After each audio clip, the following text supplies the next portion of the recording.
Vous pouvez me dire, Franklin Yamsi, vous parlez depuis un moment, mais il faut qu'on entre dans les chiffres. L'économie, après tout, c'est les chiffres. Ben, on va aller dans les chiffres.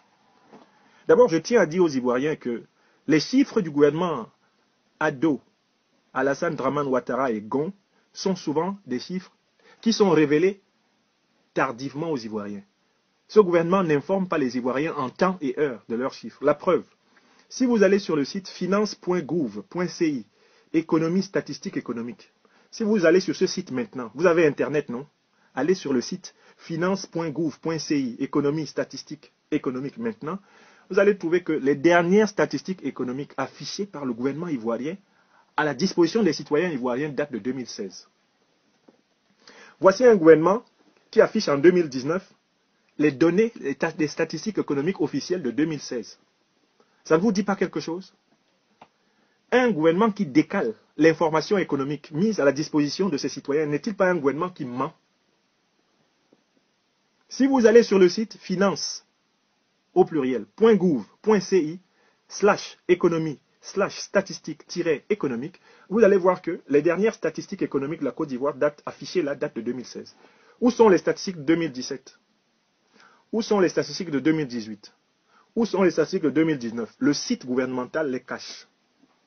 Elles sont affichées au hasard dans des sites un peu cachés, dans des sites que les Ivoiriens ne connaissent pas. Pourquoi? Parce que, bien sûr, M. Ouattara craint que les Ivoiriens se rendent compte que derrière, en réalité, la façade de ces chiffres se cachent d'immenses mensonges. Mais nous allons les dénoncer.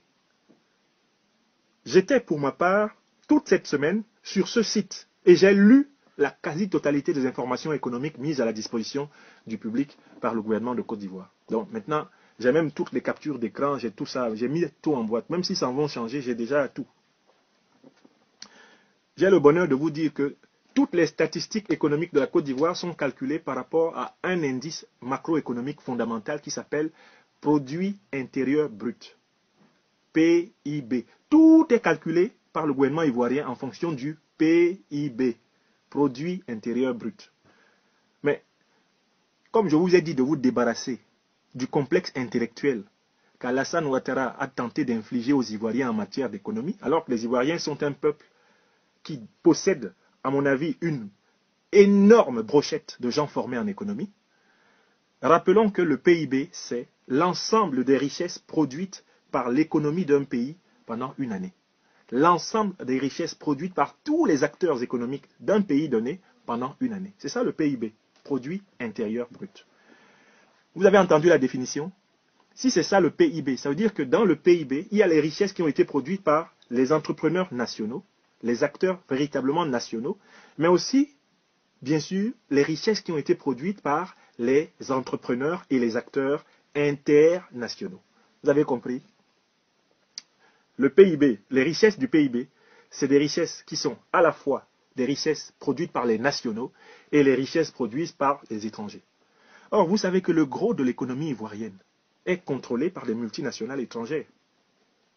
70% au moins de cette économie est contrôlée par les multinationales étrangères et principalement les multinationales françaises, accessoirement les multinationales américaines, anglaises, et ainsi de suite. Il y a aussi une grande avancée de la Chine, notamment avec les crédits accordés par la Exim Bank de Chine. Bon.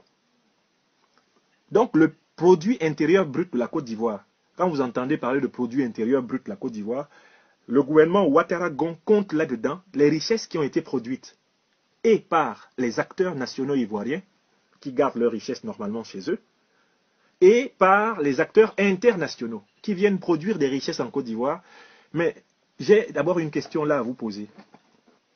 Si le PIB est composé des richesses produites par tous les acteurs économiques en Côte d'Ivoire, que ces acteurs économiques soient des nationaux ou des étrangers, alors mes amis, où vont les profits des acteurs étrangers qui sont majoritaires dans le contrôle de l'économie ivoirienne? Où vont leurs profits, à votre avis? Quand un capitaliste français vient produire du profit en Côte d'Ivoire, à votre avis, il laisse son profit en Côte d'Ivoire? Quand un capitaliste américain vient produire son profit en Côte d'Ivoire, vous pensez qu'il laisse son profit en Côte d'Ivoire? Quand un capitaliste marocain vient produire son profit en Côte d'Ivoire, vous pensez qu'il laisse son profit en Côte d'Ivoire? Il n'investit que pour profiter davantage. Et quand il profite, il rapatrie ses profits dans son pays. Et d'ailleurs, normalement, dans des pays qui ont une administration fiscale bien organisée, ils payent des impôts pour ses profits dans son pays. Autrement dit, le produit intérieur brut de la Côte d'Ivoire a en réalité un indice vague. C'est un indice trop vaste, trop flou. Le produit intérieur brut de la Côte d'Ivoire ne dit pas exactement quelles sont les richesses que les Ivoiriens eux-mêmes ont produites et donc quelles sont les richesses réelles qui restent en Côte d'Ivoire. Attention, les richesses produites en Côte d'Ivoire ne sont pas forcément les richesses des Ivoiriens. Les richesses produites en Côte d'Ivoire ne sont pas forcément des richesses qui restent en Côte d'Ivoire. La Côte d'Ivoire est une mamelle que les gens viennent téter. Et le lait de la Côte d'Ivoire est exporté. Bon.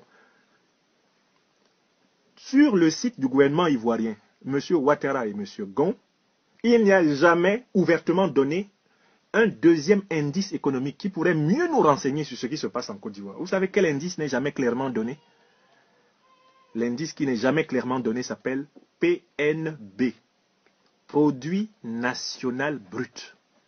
Vous savez ce que c'est que le produit national brut? Eh bien, certains le savent, mais je dois le dire.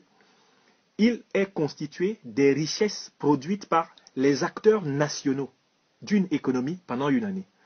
C'est-à-dire, en réalité, il s'agit des véritables richesses produites par les acteurs ivoiriens eux-mêmes, dont on peut dire que ce sont des richesses qui restent en Côte d'Ivoire ou qui reviennent en Côte d'Ivoire pour ce qui est des Ivoiriens acteurs économiques dans la diaspora. Par exemple, les Ivoiriens qui sont dans la diaspora et qui renvoient des Western Union, des MoneyGram, etc., des RIA, etc. en Côte d'Ivoire, tout cela va entrer dans le produit national brut, comme des richesses qui ont été produites, en tout cas ramenées dans le pays. Bon, alors, vous devez donc vous poser la question suivante. Si le PIB, le produit intérieur brut de la Côte d'Ivoire, est supérieur au produit national brut de la Côte d'Ivoire, ça veut dire donc que si le gros des profits que produit l'économie ivoirienne part dans les caisses étrangères, lorsqu'on dit que la Côte d'Ivoire a une croissance de pratiquement 9% depuis 2012, lorsqu'on le dit, est-ce que cette croissance-là reflète la condition économique des acteurs économiques ivoiriens? La réponse évidente à cette question est non. Le produit intérieur brut, sur la base duquel le gouvernement Ouattara calcule la croissance et se vante partout de sa croissance. Ah, on a une croissance extraordinaire. Ah, depuis 2012, on a ce produit intérieur brut, en réalité, se vante à partir de richesses qui sont rapatriées à l'étranger par les multinationales étrangères qui contrôlent la majorité de l'économie nationale. Vous avez compris? Vous avez compris? Par conséquent, ceux qui croient en cette croissance sont en réalité soit des ignorants en économie, ça peut être une excuse, soit ce sont des moutons. Ce sont des moutons d'esprit. Ceux qui croient en la croissance que proclame le gouvernement Ouattara-Gon comme étant son succès, comme étant sa merveille, ceux qui croient en cette croissance-là sont soit, j'insiste là-dessus, soit ils sont en réalité des suiveurs aveugles, soit des ignorants. Bon, moi j'aimerais m'adresser ici en particulier aux ignorants. Parce que quand on est ignorant, on n'a pas tort. C'est faute d'avoir su qu'on y croyait. Bon, alors, on nous dit ceci. On nous dit que la dette publique de la Côte d'Ivoire représente 38% du PIB. Sur le site du gouvernement ivoirien, là je suis en train de vous parler de ce que j'ai lu sur ce site. On nous dit que la dette publique de la Côte d'Ivoire représente 38,5% du produit intérieur brut de la Côte d'Ivoire. Or, le produit intérieur brut de la Côte d'Ivoire est majoritairement constitué du profit des multinationales étrangères. Je vous pose donc la question suivante. Quand la Côte d'Ivoire rembourse ses dettes, est-ce qu'elle rembourse ses dettes avec les profits des étrangers? Non. La Côte d'Ivoire rembourse ses dettes avec son produit national brut. C'est-à-dire avec sa propre part dans le PIB. Or, quand on dit que les dettes de la Côte d'Ivoire comptent pour 38,5% du PIB, en fait, on cache le fait que la Côte d'Ivoire est surendettée. Parce que 38,5% du PIB, ça inclut les richesses que les étrangers ont produites et avec lesquelles ils sont partis. Vous comprenez? En réalité, le pays est largement endetté au-delà de 60-70%. Il est largement endetté au-delà de 60-70%. Parce que quand on tient compte du PIB, on inclut des richesses qui ne restent pas en Côte d'Ivoire, qui s'en vont dans les caisses des investisseurs étrangers. Mais si on pouvait calculer la dette extérieure de la Côte d'Ivoire, en tenant compte du produit national brut, mes amis, là on découvrirait la vraie réalité. Et la vraie réalité vient derrière. Le gouvernement ivoirien ne publie sur son site que la dette en 2016.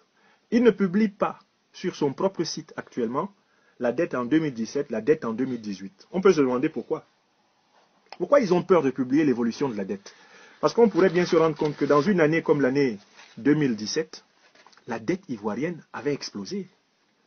Et ils endettent compulsivement la Côte d'Ivoire. Et on sent bien que cet endettement cache un système de rétrocommission au détriment du peuple de Côte d'Ivoire. Cet endettement compulsif, cette tendance à aller sur les marchés financiers, prendre des crédits au nom du peuple de Côte d'Ivoire, cache une stratégie de récupération du contenu de ces crédits par des entreprises écrans placées à l'étranger qui viennent gagner des marchés en Côte d'Ivoire dans le cadre du gré à gré qu'a dénoncé Koulibaly non Karna de l'Agence nationale de régulation des marchés publics. Voilà le système. C'est pour ça que je vous demande de vous débarrasser, décomplexez-vous. Tout le monde peut comprendre l'économie à condition de s'y appliquer. Voilà la visite que j'ai faite sur le site du gouvernement, où les informations sont décalées, les informations sont filtrées, et tout est calculé en fonction du PIB, c'est-à-dire d'un indice qui cache la misère nationale. Un indice qui cache que le régime Ouattara-Gon menace les champions nationaux. Il menace les Diagou, il menace les Billons, il les menace. Et il favorise ses alliés, qui sont souvent des champions multinationaux étrangers, avec lesquels il s'organise des rétrocommissions. Lisez les dossiers internationaux d'intelligence sur ce que font les membres de ce gouvernement dans le rapport à ces acteurs économiques internationaux